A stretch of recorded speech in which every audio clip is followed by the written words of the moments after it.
हरे कृष्णा। चलिए आज की कहानी शुरू करते हैं। आज की कहानी का शीर्षक है संतों की क्षमाशीलता, संतों का छात्र धर्म।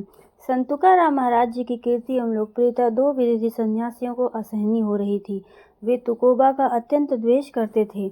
उन्होंने पुणे नगर के मोकाशी अधिकारी दादोजी कोंडदेव से परिवाद किया कि देहू गांव के तुकाराम नामक व्यक्ति ने सनातन धर्म का सर्वनाश करना प्रारंभ कर दिया है। वह लोगों को कर्मकांड से परावृत कर भक्ति मार्ग पर ला रहा है। उसकी वाणी से मोहित होकर उसके शुद्र होते हुए भी विरोधी उसे प्रणाम कर रहे हैं। उसने वैदिक धर्म की अवहेलना करना प्रारंभ किया है। उससे भेंट कर आप उसे योग्य दंड दें। विरोधियों के बताने के अनुसार दादोजी ने तुकाराम महाराज को अपने दुर्वर्तन के विषय में पूछने के लिए पुणे बुलवाया। उनकी आज्ञा को प्रथम प्राधान्य देकर वे पुणे जाने के लिए सिद्ध हो गए। तुकोबा राय ने पुणे नगर के बाहर मूला मुठा नदियों के संगम पर विश्राम किया। उस स्थान पर उनके भजन के लिए बड़ी संख्या में पुणे वासी उपस्थित हुए।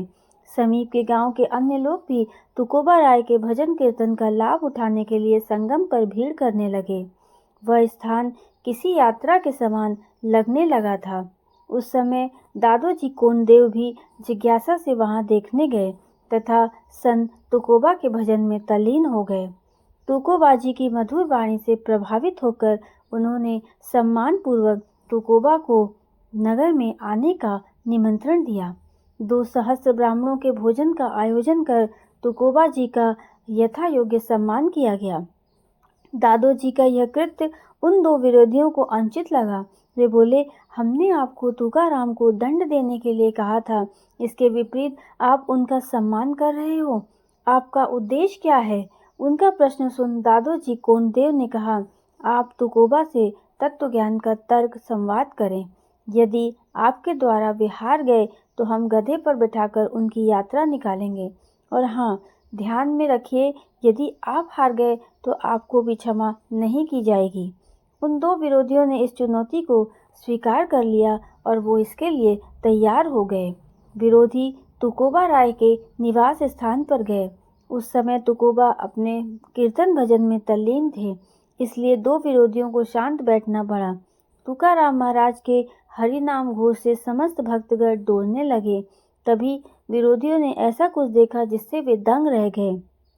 उन्हें संत तुकाराम महाराज में चतुर्भुज 4 हाथ पांडुरंग का श्री कृष्ण का दर्शन हुआ। उनसे तर्क संवाद करने आए वे 2 विरोधी आश्चर्य में डूब गए। उन्हें अपनी चूक स्वीकार हुई। उन्हें निश्चिती हुई कि तुकोबा स्वयं श्री विष्णु के अवतार हैं। उन्होंने तुकोबा जी के पैर छू लिए। दादोजी ने गधे पर बिठाकर विरोधियों की यात्रा निकालने की संपूर्ण सिद्धता कर ली थी। उनके शीश की पगड़ी भी निकाल दी गई, परंतु संत तुकाराम जी ने बीच में आकर दादोजी से विनती कर उन विरोधियों को क्षमा करवा दिया, क्योंकि वे उसके विरुद्ध थे। सीख यही मिलती है, संतों के साथ अनुचित वर्तन करने पर ही वे क्षमा करते हैं। तो हमारी कहानी यहीं पे समाप्त होती है और मैं आशा करती हूँ आपको ये कहानी अच्छी लगी होगी। अगर आपको ये कहानी अच्छी लगी तो हमारे चैनल को लाइक करें, शेयर करें, सब्सक्राइब करें। तब तक के लिए आप सभी का दिल से बहुत बहुत धन्यवाद। हरे कृष्णा, राधे राधे।